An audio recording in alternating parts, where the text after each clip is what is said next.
నా పెళ్ళైనప్పటి నుంచి ఒక సంవత్సరంలోనే ఫస్ట్ ఎలక్షన్ జరిగినాయండి. మా బావగారు రాయచోటికి పోటీ చేశారు.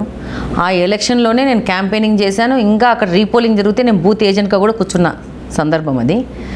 ఈరోజు నేను ఎందుకు వచ్చాను అనంటే, ఈరోజు చంద్రబాబు నాయుడు గారు కడప నియోజకవర్గాన్ని ఒక మహిళకి ఇవ్వాలని ఆయన నిర్ణయించుకున్నారు. అందులో భాగంగా ఇక్కడ ఉత్సాహం ఉన్న మహిళలను ఆయన చెక్ చేసుకోవడం జరిగింది, సర్వే చేసుకోవడం జరిగింది. అందులో భాగంగా నాకు కూడా దాదాపు మేము చాలా సిఆర్ఎస్ మా కంపెనీ ద్వారా చేస్తుంటాము, ప్రజాసేవ చేస్తుంటాము, అట్లా లోకల్లో కూడా చాలా మందికి సాయం చేస్తుంటాము. అట్లనే శ్రీనివాసరెడ్డి గారు గత 10 ఏళ్ల నుంచి ఇక్కడ రాజకీయంగా బిజీ ఉండడము, ఆయన అప్పుడు ఎలక్షన్లో కూడా ఆయన వెనక ఆయన బాధ్యతగా నేను ఇక్కడ కడప నియోజకవర్గంలో పర్యటించి క్యాంపెయినింగ్ చేయడం కూడా జరిగింది. మా బావగారికి చేశాను, అలాగే శ్రీనివాసరెడ్డి గారికి కూడా చేశాను. ఆ సందర్భంగా ఇప్పుడు నాకు అవకాశం వచ్చింది. ఒక మహిళకి ఇస్తున్నారు అంటే నేనెందుకు చేయకూడదు ఇక్కడ?